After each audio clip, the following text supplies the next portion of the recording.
Hello, good afternoon, and welcome everyone, or good morning, depending on where you're joining from today. We'll be getting started here in just a few moments as we allow the rest of our attendees to join before the webinar gets started in full. So thanks again for joining. We'll get started here in just a few seconds.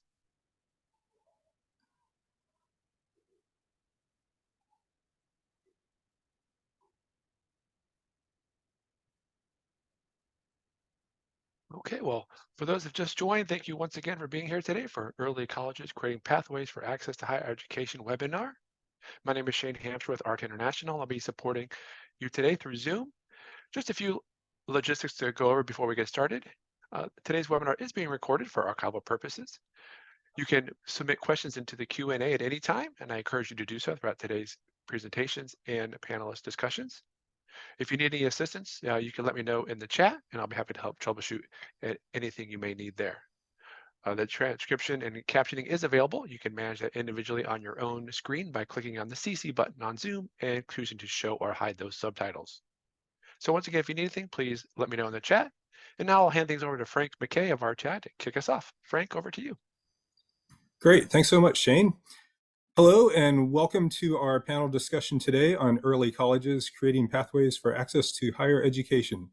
I'm Frank McKay. I work in RTI's Center for Education Services, where I lead our work on education peer learning networks. And I am just thrilled to be here today with three national experts on early college models. We do a lot of work with early colleges at RTI in the Center for Education Services. We facilitate a network of over 50 early colleges, and we also help with school design with early colleges in a number of different states. And I am very passionate and a firm advocate of the early college model, and I'm just really looking forward to a great discussion today with our panelists who have literally written one of the books out there. I like to think it's one of the leading books on early college models. So today's panel discussion is going to be very conversational. First, we're going to hear from the panelists. They're going to provide us a little bit of high-level context about their work and their research on early colleges, and then we'll move into questions, Q&A format. As Shane mentioned, you are welcome and invited to submit questions throughout the session, and when we get to the Q&A part, I will act as moderator to lift those questions up and allow your questions to really drive the conversation here.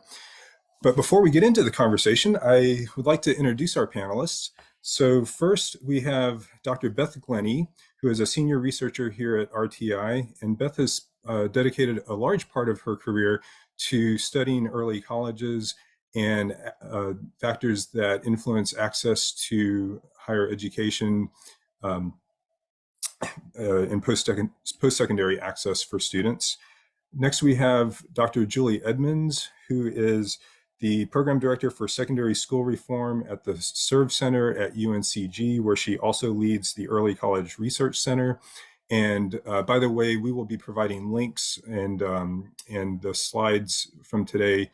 So if you're interested in any of the information we're sharing, including the Early College Research Center, we'll have links to that at the end of the slide deck here.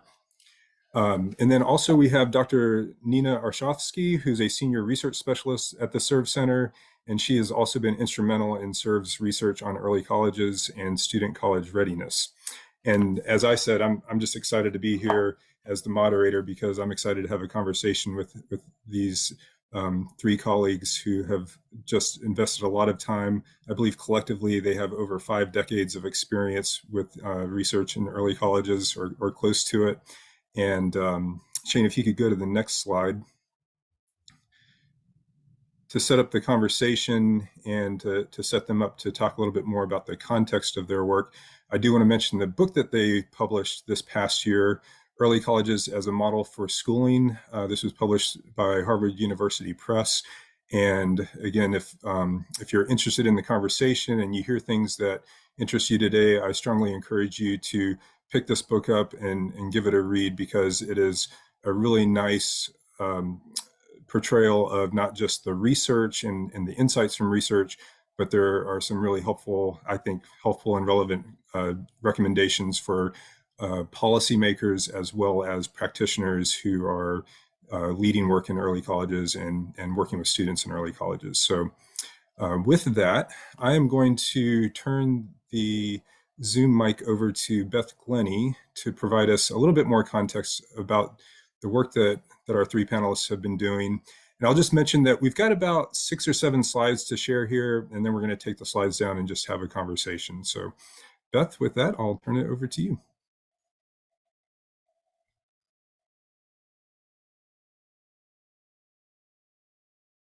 Beth, I think you're still muted there. There you go. Hi, hello. Just wanted to thank you for joining us today to talk about or the early college model of school. If we could go to the next slide, please. Most of the research that Julie, Nina, and I have done has focused on North Carolina, although there are early colleges in other states, and they may be set up slightly differently. But since our work started in North Carolina, I'm going to talk a little bit about the North Carolina model. Here in North Carolina, they are small schools of choice.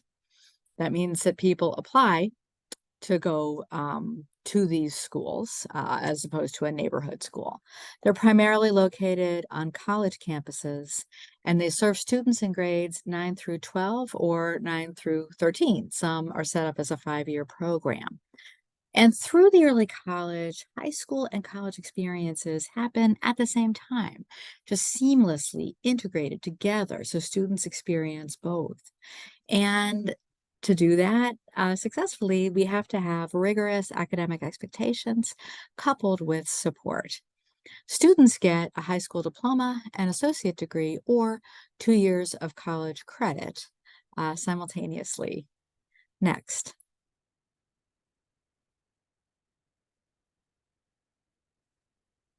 Students face many barriers to post-secondary education, and the early college is designed to help mitigate those barriers. Boy, we hear in the news all the time about financial barriers. College costs a lot of money, particularly a 4-year campus, going to a 4-year college to get a bachelor's degree. But in the early college, students take college classes free of charge, which lowers the number of college credits they need to earn in college so they can graduate faster. And the early college also helps them get financial aid. Another barrier is the academic barrier, that students aren't academically prepared to tackle the demands of college courses. And students can become prepared by taking advanced advanced classes, honors classes, AP or dual. They can take harder classes, but not all of them do. And the early college provides rigorous instruction to all. So every student has the chance to take multiple rigorous courses. And then they also directly provide access to college courses. Students don't need to figure out how to do it or what courses to take on their own. We have found that there are some cultural barriers. Colleges expect students to take responsibility for their own learning. They give you a syllabus at the beginning of the term and expect students to do it. But high school students may not really understand how to manage themselves, how to seek help if they need it. And so the early college provides explicit instruction and experiences preparing for this, in part due to taking college classes, but even in high school classes, instructors, are really showing them that no, you have to, how to respond to the cultural demands of college. And there are also logistical barriers. Applying for college is a gauntlet of steps that students have to do in the proper order. Everything from taking the right courses to taking the SAT or ACT to doing the applications and getting references, and just there's a lot to do And the early college helps students through this process of applying to college. Next slide, please.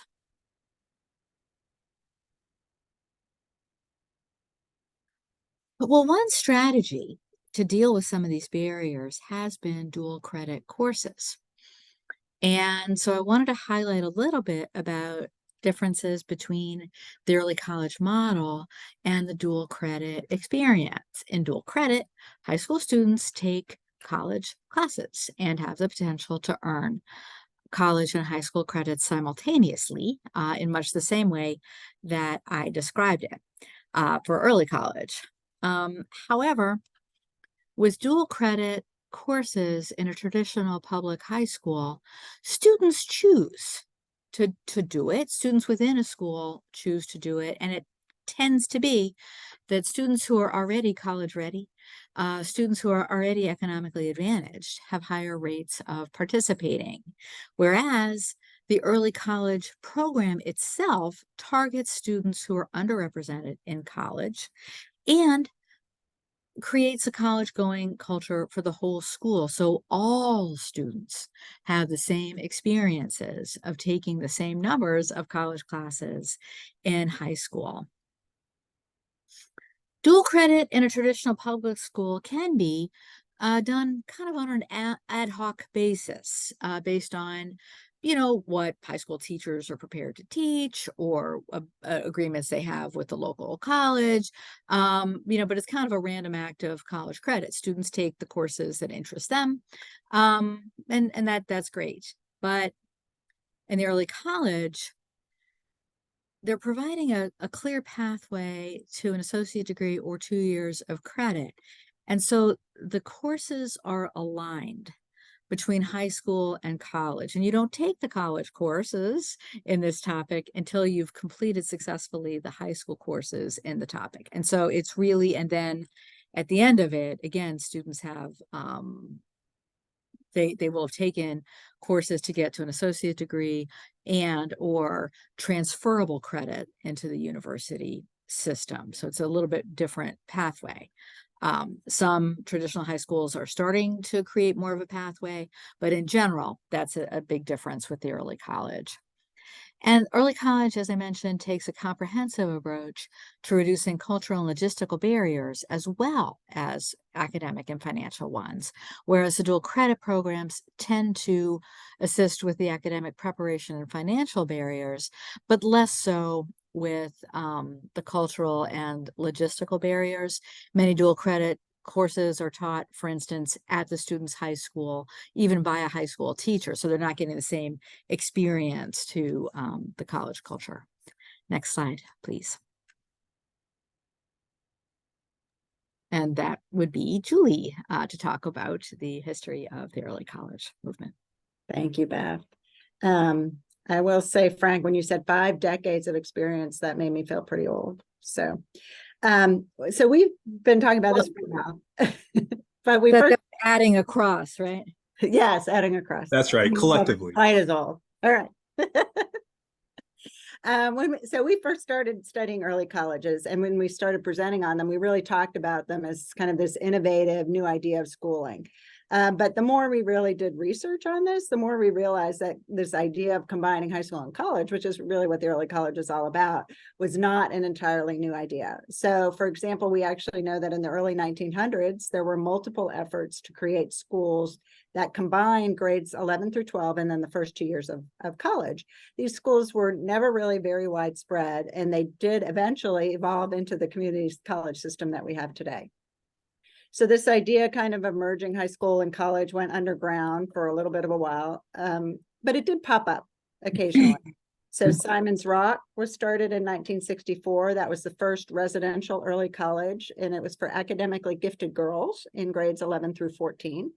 And then this model evolved into Bard Early College, which is now a small network of early colleges. And then in the early 1970s, Janet Lieberman, who then was followed by C.C. Cunningham at LaGuardia Community College, they adapted that early college model, but they looked at it for a different population. So they believed that high school students, and particularly the first generation immigrants that lived in the community colleges area, would benefit from an accelerated curriculum that would allow them to take college courses. And LaGuardia Middle College was born. And this model was also successful, and through support of the Ford Foundation, it was able to expand and exists today as a network of middle and early colleges. And then in the early 2000s came kind of the real game changer. So the Bill and Melinda Gates Foundation provided substantial resources to expand a variation of the model.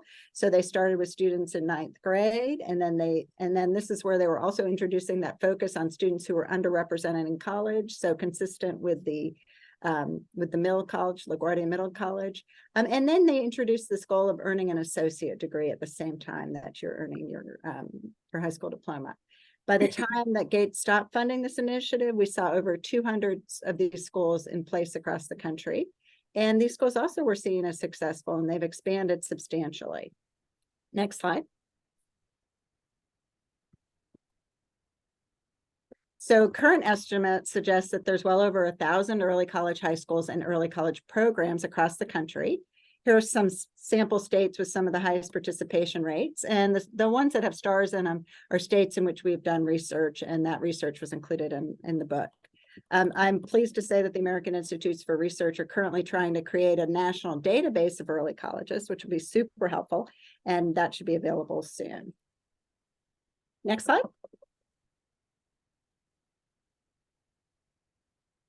So why are early colleges expanding? Well, one of the reasons is that we have some evidence, really, and good evidence, that they work. So we, as well as some other researchers, have conducted multiple rigorous, high-quality studies of the impact of early colleges. Our seminal study really compared results for early colleges who applied to attend the early college.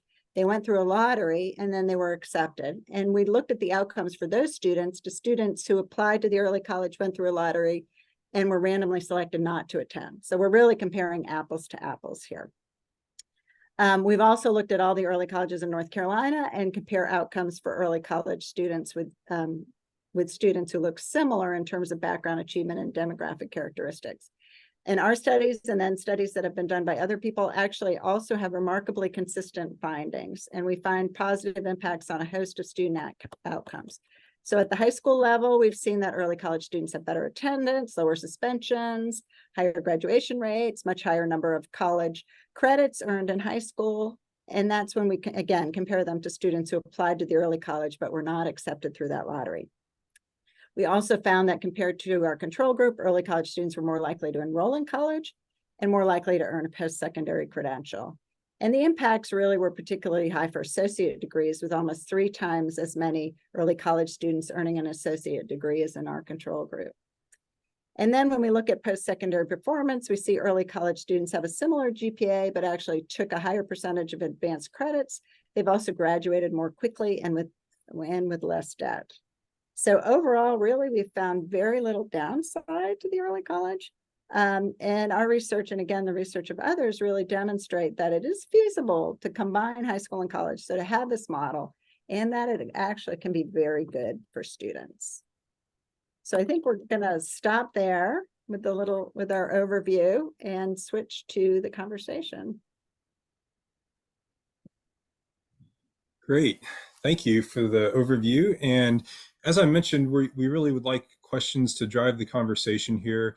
We've got a nice overview, including hearing the history of early colleges and how far back those go beyond the Gates Initiative is, I think, really interesting, knowing that this has been an idea that's been kind of bubbling up over time.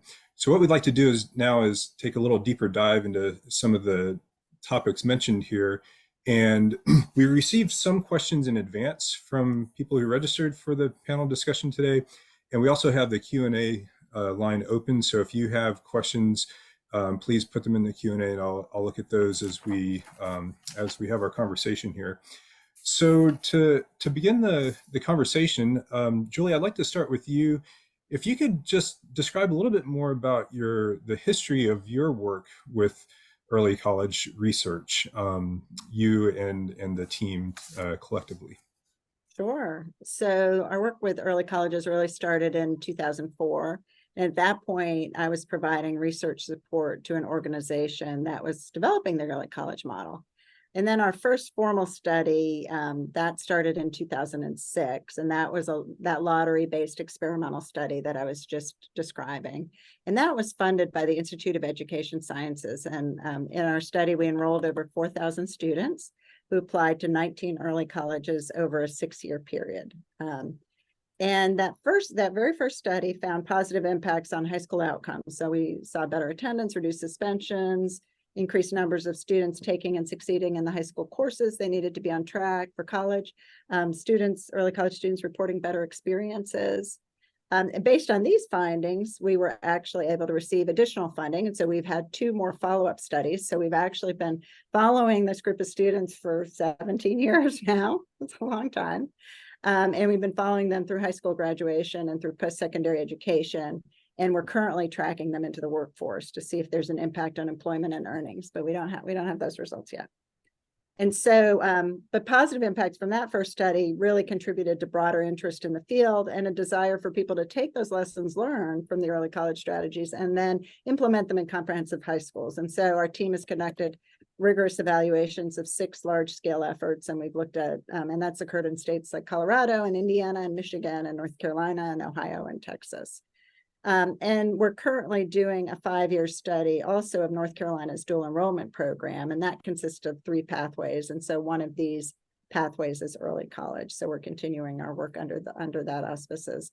And then as part of this work, we also do research on specific aspects of early college. So we're looking at things like dual enrollment, we're looking at things like partnerships, support strategies, et cetera. It's been a really fascinating and highly rewarding program of research for us, for sure. Thanks for sharing that. And I know my career, I've focused more on the implementation of early colleges, working directly with schools and principals and teachers. And I know I probably can speak for the large majority of them, saying how much we appreciate the research that you've been doing, because the rigorous research and just the insights that we're gaining from this research are really, really valuable. And so we're getting a few questions in the chat that I'll get to in a minute. And again, I've got a few questions here from prior to the webinar that came in. Beth, I'm going to steer towards you, and then Nina after that. What does you've given us some details, and the book obviously has a lot of details, but can you just, in a snapshot, describe what a successful early college looks like? Well, a successful early college would be serving all of its students in terms of the academic opportunities, but also more of the kind of social emotional supports while they go through school. And it should result in kind of students developing a clear pathway to the courses that they want to take as they're in high school, but also thinking about their future beyond in terms of college and career. Students should feel comfortable in a post-secondary environment and be able to advocate for themselves and feel good about being there and doing what they're doing. It is wonderful that so many of our students do go on and earn bachelor's degrees, but that's not the only measure of success, I would say. I mean, for many, they may realize that the career that they want they would be served by an associate degree, and that's great, good for them. I feel like at the beginning of the early college initiative, it was very focused towards, the bachelor's degree, and it still is, but I think there's more of an understanding that helping students, grow and develop towards work opportunities is also important. So that's basically basically a successful early college would be meeting those goals of helping students develop into successful young adults. Great, thank you. And I'm also thinking about the slide you shared about the different barriers and how early colleges work really hard to help students and families overcome those barriers through some of those things that you mentioned. I also appreciate what you're saying about associate's degrees versus 4-year degrees. I think if we, you know, in North Carolina, there's 134 early college high schools, and you know, a number of other states have even more. I think if we ask the families and we ask the schools and we ask their communities what matters, I think we would hear a lot about the finding the pathway that works for the students and the associate's degree, the employability that then can often lead to, you know, career advancement as well as future education. I think all of those are definitely worth highlighting. Thank you. So we had a couple questions in advance, and we also had one that came in the Q&A here about what we refer to as the target population for early colleges. And Nina, I know you've worked a lot with college readiness. I wonder if you could talk a little bit more about what we mean by the target population for early colleges. And can you say a little bit more, and this was a question that came in advance, about how you balance, or how early colleges and how you've seen early colleges balance, I guess balance might be the right word, targeting underserved students versus what we might call often served students who might be successful in other dual enrollment programs or other opportunities. Sure. Hi, everybody. Well, targeted population is a huge topic for early colleges because it's one of the key things that actually distinguishes early college from just regular dual enrollment. So when we talk about targeted population, as Beth mentioned before, we usually talk about students who are underrepresented in college, typically, and that most of the time would be students whose parents don't have college education. And so, which also overlaps with minority groups or economically disadvantaged groups of students. So they're these are overlapping groups which are underrepresented and that early colleges try to target. So for these students, all of the 4 barriers that we talked about at the slide, and which are actually 4 chapters in our book. So we talk about these barriers at length in the book because this is what early college is trying to overcome. For these students, underrepresented students, these barriers are higher than for those students whose parents went to college, because for those students whose parents went to college, parents can help them, and parents understand and value and know what the value of education is. For those underrepresented students, their parents may not necessarily steer them toward college. So that's why early colleges are targeting those students. So the targeting of those students can happen at different stages. First of all, early colleges recruit these students specifically. So they would go to, like, if we talk about, for example, small early colleges here in North Carolina, they would go to middle schools and talk to students and parents, and specifically they would try to reach out to these underrepresented students and try to recruit them into the early college. Well, for dual enrollment, that if happens, it happens very rarely that there's such a specific recruitment. Then at the application and acceptance stage, again, early colleges could do some steps there by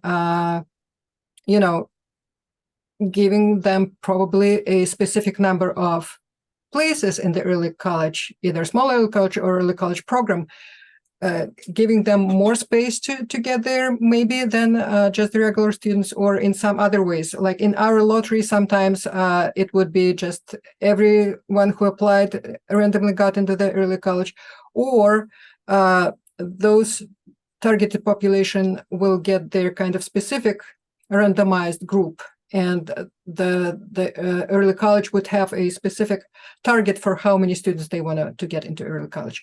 So there are different ways to how to get more of the students into the early college. So in our book, we talk a lot about human potential, and we all know that in today's economy and in the future economy, there are more and more jobs that require some post-secondary education, whether it's 2-year college or it's 4-year college or some certificate or credential. It's needed for the economy. It improves the economy if more students are getting into the college or some post-secondary education.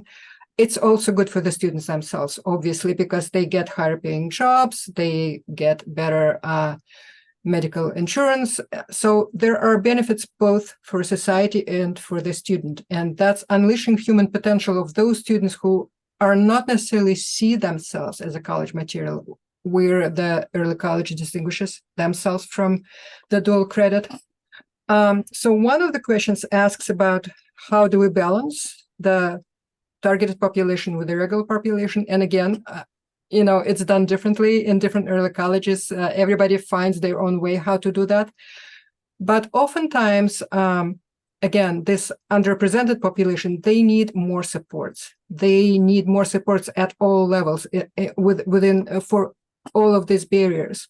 Mm-hmm. So even if early college have both population that is not underprivileged and population who is underrepresented, they can provide more supports to those students who need more supports. And for those students who don't need supports, so supports could be differentiated at this level. And that's how the early college could serve both populations. Anything else? Julie Beth? Yeah. I would just say we've looked at the demographic breakouts of the early college and compared that to the surrounding county. And the early colleges do seem to reflect, at least here in North Carolina, their surrounding population. So it seems that they, in terms of like the percentage of students eligible for free lunch, and those kinds of things, the racial breakouts, that the early colleges really do seem to be recruiting, across the county, different populations. Yeah. Yeah, and I would say that's where it's actually very different than regular dual enrollment too, Mhm. is because regular dual enrollment currently tends to have higher proportions of white students, tends to have higher proportions of academically advantaged or socioeconomically advantaged students. And so and we don't see that as much with the early college. And that goes back to that intentional recruitment and targeting that Nina was talking about. From my perspective, early college is pretty complicated, right? Like this is a lot of work. And if people are going to put this much work into that, we need to make sure it's serving students for whom it's actually going to make a difference. So if you're serving students who might do fine in a regular high school, that's probably not the population that's going to really benefit from this. So I think we want to think about targeting those students who are capable of doing college level work, but who might have had low expectations placed on them in the past. I will say also, when you are, if you're if you're from a state agency and you're trying to think about where to place early colleges, we find that they make the biggest difference when they're in areas where students don't already have kind of some access to advanced courses, where this model is very different from what's going on in existing high schools. And so if you're a state and thinking about rolling out early colleges, you might want to prioritize specific areas where students don't necessarily have high quality options available to them already. Great, thank you. And yeah, that from my experience, and correct me if I'm wrong, but what we see is in a lot of state policy, there's some flexibility written in so that schools, and I know this is the case, especially in North Carolina, where schools and their local districts can determine how they recruit and what eligibility requirements they set. But there's a strong emphasis on the target population and like Julie's saying, ensuring that the schools are benefiting the students that can benefit them most, and achieving that goal of improving access to the students who otherwise might not have it. And we actually have a follow-up question here that I think is relevant to this one. Brissa Todoro asked, would love to hear more about family engagement efforts in early colleges for first generation students. The families are experiencing college for the first time. How do we keep families informed and engaged? Is there anything that you've learned from your work that is particularly helpful with family engagement? Yeah, I think that's a great question. And I will say, I mean, I do think early colleges struggle with, as do all high schools, in terms of getting parents to be engaged. Some of them definitely have expectations for students, but yeah, I would not necessarily encourage an early college to have expectations for parents, because that's can be another barrier that can keep students from enrolling who really need it. And by expectations, you mean required volunteer hours? Yeah, required volunteer hours or things like that. I have heard of that. I don't know that I would recommend that, just again, because the students who are going to benefit most from this may be students that don't have that level of parental support and guidance at home, and don't have someone that's pushing them to go to college. And so that being said, it's, you know, anytime you can engage parents, right? Like that's a great thing. So I think there's challenges. Actually, Frank, I'd be interested in your perspective from working with the early colleges. Like, what have you seen in terms of parental engagement efforts? One of the most I mean, obviously there are things like making sure newsletters and communications are translated, and finding out from parents the best channels of communication, hosting family nights. I'll mention two of my favorites. One is home visits. We hear of a number of schools planning home visits, especially for the incoming students, freshman students, to help ensure families understand what the school is about. And then another favorite that might not pop up on everyone's list for family engagement, but student-led conferences are really powerful. When you can have invite family members in and have students present about their work. I've seen this done around project-based learning. I've seen this done around senior portfolios. But especially if student-led conferences can be done early in a student's career, and even if they can be done once or twice a year, and I know they're not always easy to schedule, but when family members hear students speak about their work, it's really powerful, and it's pretty different than a teacher-led conference. So I'd recommend that. I would also add that I've seen that early colleges, when they help families with the logistical barriers to actually apply to college and get financial assistance and things like that, they held sessions for students and parents, so they can help parents to get this financial assistance and things like that. Yeah. I would say anecdotally, we also hear, and we love to research this a little more systematically, that the early colleges actually can change the college expectations for the other families in the household as well. And so we've heard, that once parents who never went to college see their children doing well, that they actually go back themselves and maybe take some courses at the community college. So I think it has the potential, these spillover effects that, again, we haven't really looked at systematically, but they have the potential to be really powerful. Great. Well, thanks for those insights. And to keep the conversation moving, I'd like to shift towards talking a little bit more about early college models. I know that you all have looked at different models of early colleges, and I believe you have 3 different models that you've written about. And so just wondering what you can share about what you've learned that can inform the scaling of those models. And then there are a couple of questions related to funding that have come in that I might do follow up with after you talk about the models. Okay. Yeah. So early college means very different things to different people across the country. And so for some people, they just use the term and they're actually just talking about dual enrollment. But for others, and obviously is what Beth was talking about earlier, we fall in this camp. It's really about this broader approach and more comprehensive approach that seeks to combine high school and college. To implement this, we see that early colleges used a variety of structures across the country. So we've been talking some about this: small schools, often located on a college campus, all students expected to earn an associate degree or 2 years of college credit. This model does create probably the most college-focused environment, but a big limitation is that it really is limited in the number of students that it can serve. And North Carolina and Texas are good examples of states that have this kind of model. There's Many schools have a pathway or a school within a school. So this is a comprehensive high school, and within it, they might have an early college pathway. We see this happening regularly in places like Indiana and Michigan. And in those states, students might operate as a cohort within the larger school. They might take different courses than the other students in the high school, but the same courses as each other. So together they're taking the same course of study, and they might often receive more supports.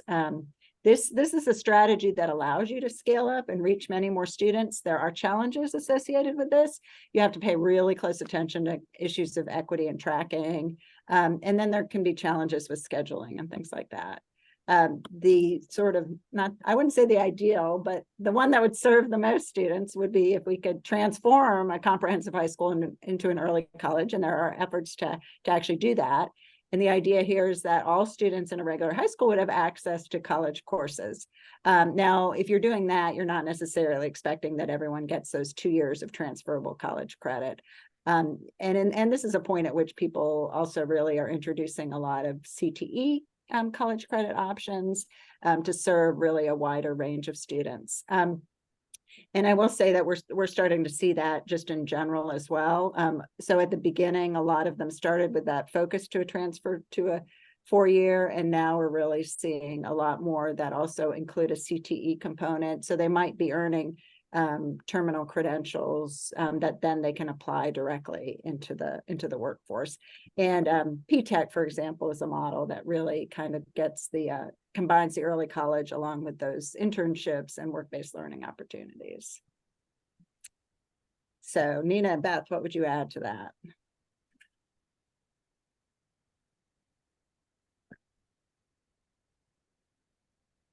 Well, I think you covered it. And the part that resonates with me is you wrote in your book about the case for careers now, as most of us know, are requiring some form of post-secondary study and certification or credentials. And so, we see a lot of early colleges that are career academies or STEM focused. There's different themes. You mentioned PTech. And so just thinking about the ways that early colleges can innovate to serve those needs. And what I like to think about, we had a question come up early before the session about how can early colleges be more innovative, or what can be innovative about them. And something that always strikes me is having visited a lot of different early colleges, you kind of know when you go into a school if it's really teaching students how to be learners and how to think. And that's what when I see innovation in early colleges, they're doing things that really do that. They're developing student agency. They're doing, whether it's project-based learning or I mentioned student-led conferences, but doing those things that help students take ownership over learning. And when I remember often getting the question of, well, you're doing all these innovative things at the high school level. What happens when you go to your college classes? And I'd always ask students, like, how are you doing in your college classes? Or, you're doing all this innovative stuff in high school. How's it preparing you? And they said, oh, the college stuff is easy once we learn to do all the thinking and collaborating in our school. The note taking and that part, that's not. I mean, it's still challenging, but no, the students I've talked to have felt prepared. Nina? Yeah, and exactly. We heard that a lot, that college classes seem to be easier after all this rigorous preparation. I just saw a question which is kind of follow up to what we talked about a few examples of maybe like industry specific early colleges, and we actually do have some of those in North Carolina. We have City of Medicine Academy in Durham, which is next to the regional hospital, where the entire early college is devoted to medical professions like CNA, whatever, assistants like a certified nurse assistant, and those kind of degrees that require like 2 years. We have some engineering-oriented early colleges in North Carolina, some aerospace in the eastern part of the state. We had one that is specifically devoted to agricultural sciences. So yeah, it's absolutely possible. You have to be affiliated with the institution that has this orientation, and then you can have an early college which is really focused on a specific kind of career track. Great. Excuse me. And that idea of career pathways, I know is something that you talked a lot about in your book, and we're going to talk about that in just a minute, I believe. One one other question that we had in advance was around kind of coming back to this idea of how do you prepare students for college readiness? And Nina, I'd like to come back to you to really think about what have you learned about the strategies and practices that early colleges are using to improve student college readiness? Right.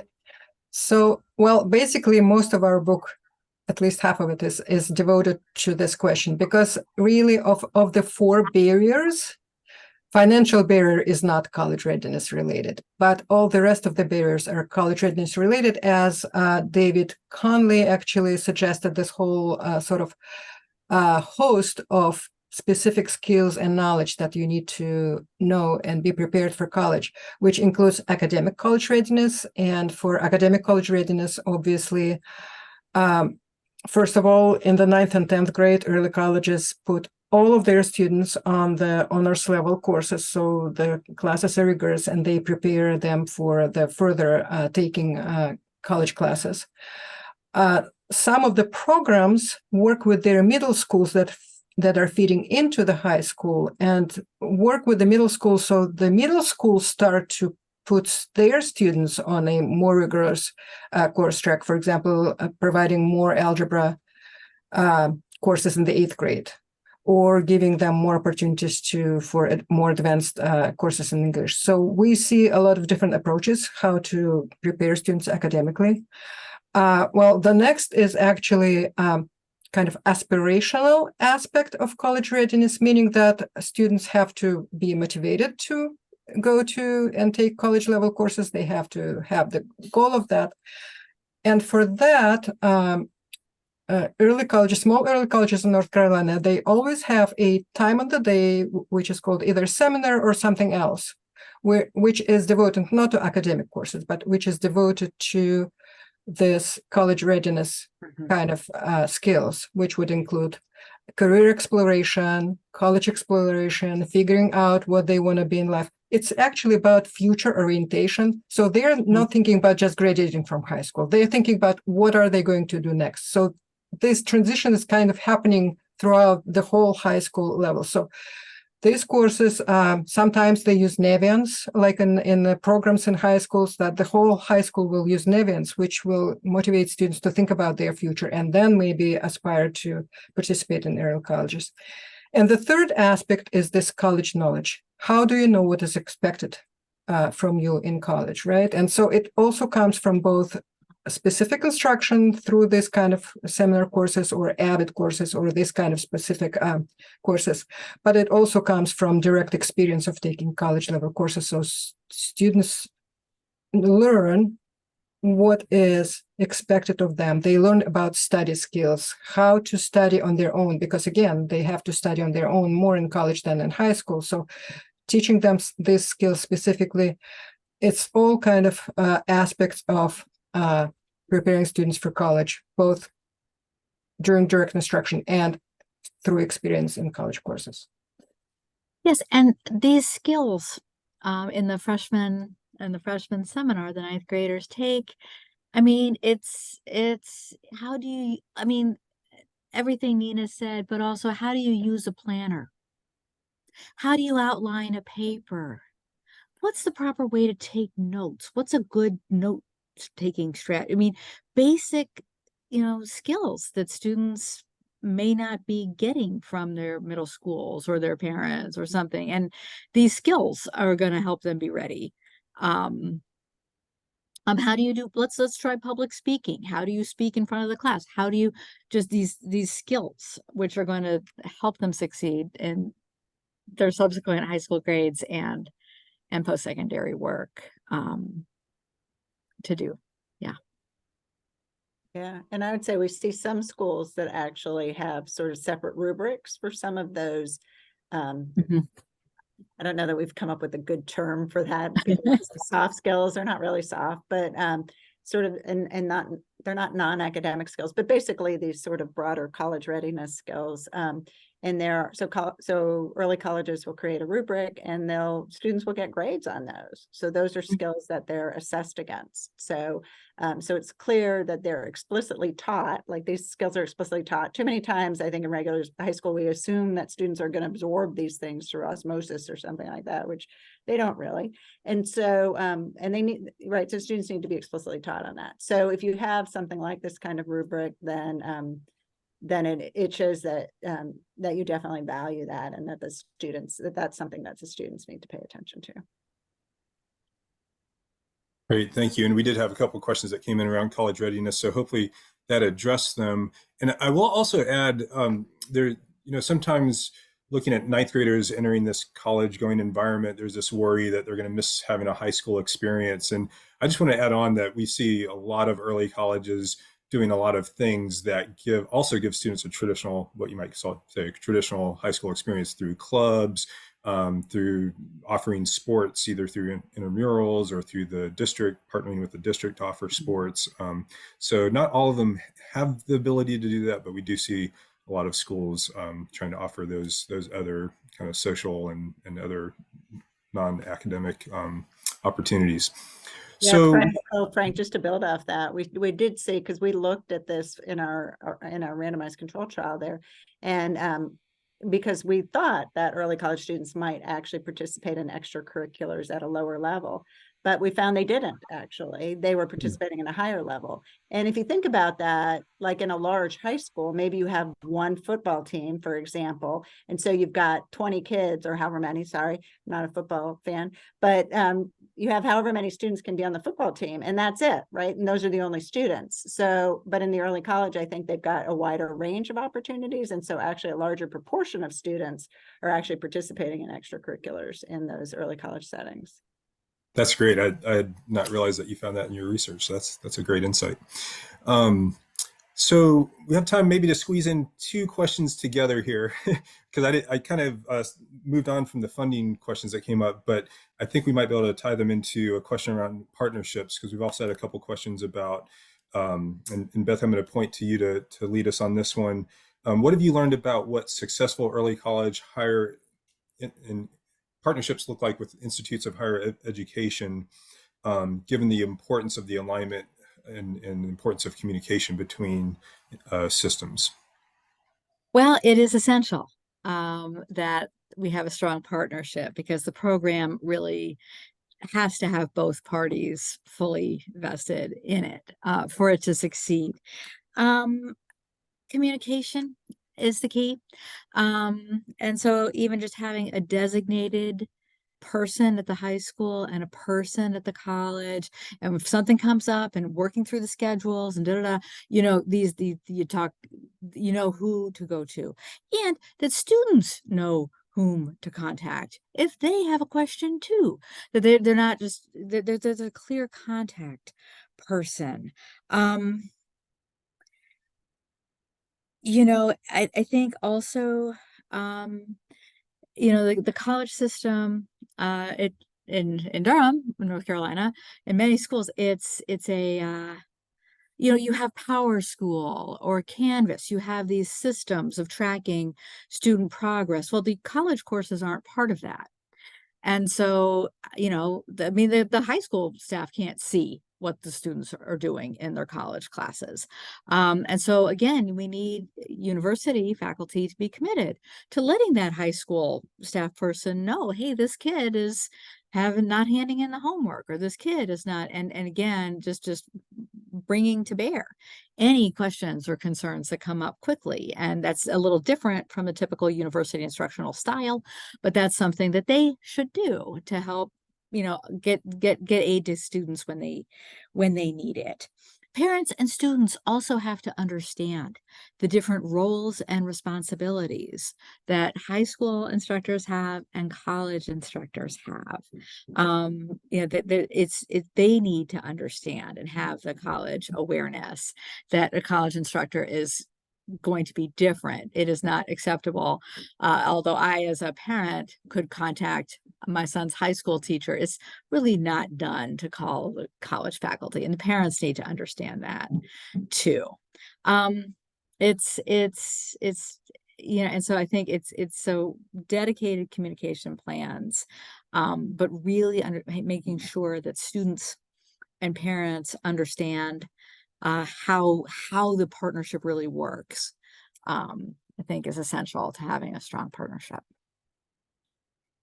I'm glad you mentioned both students and kind of the student side as well as the school side, because it's often not the same person. I know in Texas, North Carolina, some other states have what's called a college liaison, and sometimes they serve both roles as the liaison on the institutional side as well as the student side, but then sometimes it's a different person, and that's important.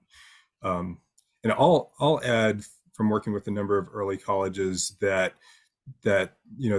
the way the policy works, the way the MOUs work between institutions can differ based on school, district, and state. However, the places that I see it work best are relationships, relationships, relationships. Finding the people, finding the champions, the people who believe in the work, sharing this research with those folks to build partnerships and build those relationships and build buy-in. Once you have that buy-in from all the partners, the district, the high school, and the college partner, then that's where we really see magic happen in terms of really strong partnerships. And there was a question here about any advice on getting private universities interested in partnering.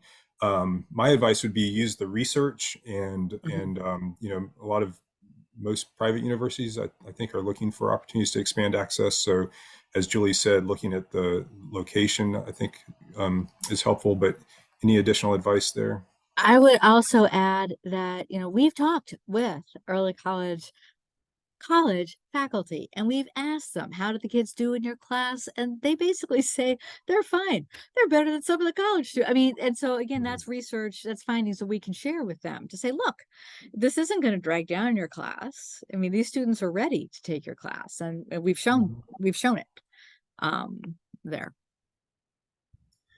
Great. And then anyone have a quick comment about what funding model works the best? I didn't want to skip over that question. Well, so no, funding is hard. It works best if the state can support the dual enrollment and pay for the dual enrollment. I will say that we've looked in more detail at the cost in North Carolina, and the state pays for covers the cost for dual enrollment. We do find that from a district perspective, on average, it actually costs the district less to have a student in an early college than it does to have them in a regular comprehensive high school. So there's less funding coming from the district, and that's partially because some of the support is coming from the college, obviously. So there are different funding models in there, and I know it looks like we're coming up on time. We do sort of unpack those a little bit more in the book, and some different options, and in many cases that's going to be a conversation that you have with your with the college partner. So the district and the college partner, that's something that needs to be built into the MOU and negotiated in terms of who's paying for which portions of it. I will say that the evidence on return on investment shows that it's well worth the investment, and that the benefits definitely outweigh the costs. Great, thank you. So I do want to move into wrap up here. Beth, Nina, Julie, thank you so much. It's always a real pleasure to talk with you about your work. And again, I know I can speak for so many people in the audience who just really appreciate the research that you've been doing, that others have been doing to build the body of research. Shane, if we could pull up the last couple of slides, just want to mention a few things in closing here. Again, these slides and the recording will be made available. We'll post it to the event site. We will also share it with everyone who registered. So if you weren't able to join us live, thank you for listening in. As we wrap up, again, I just want to mention here at RTI, we do facilitate a network of early college high schools. If you're interested, please reach out to me, Frank McKay. It's fmckay@rti.org. Glad to talk early colleges anytime. And we also host an early college summit. We've just set our dates for next year's summit, which will be held here in North Carolina in the Durham RTP area on June 4th and 5th. So again, please reach out if you have interest. And also, we are always looking for good presenters. And Shane, next slide, please. And so in closing, here are a few links if you're interested in the book that our panelists have written.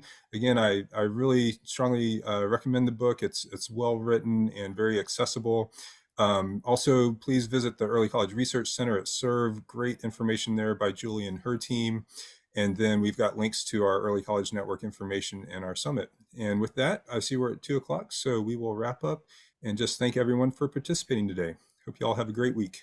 Thanks for inviting us. Thank you, everybody. Take care. Bye.